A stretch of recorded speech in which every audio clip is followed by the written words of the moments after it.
This is 102.3 Sando Radio, ang radyo na high. Hi!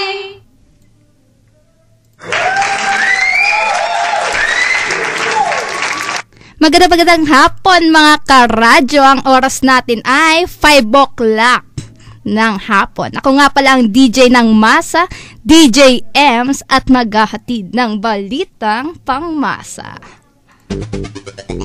Unang balita, we have found our voice.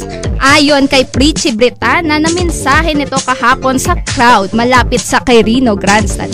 Isa sa pasimuno ng anti-pork protest sa social media at ito na sindirang organizer ng pagtitipon sa Luneta kahapon.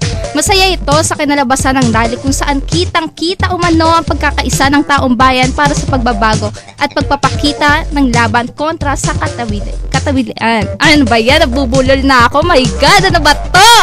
Sa kabuuan ay naging matagumpay ang isang 1,000,000 people march, pero isang malaking hamon umano ang iniwan sa mga Pilipino manatiling vigilante kontra sa pork barrel mula sa system at corruption dahil umpisa pa lamang ito.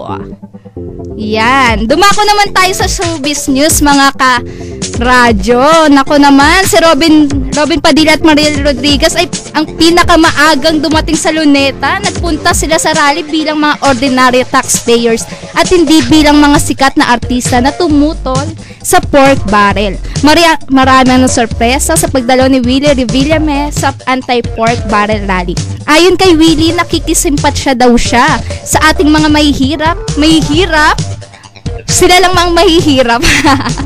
Sa kababayan gayat dumalo siya sa protest rally. Namataan din sa protest rally sina Maylin Dizon, ang komedyan na sitado sakay ng kanyang bisikleta. Wow, talaga naman no, may bisikleta pa.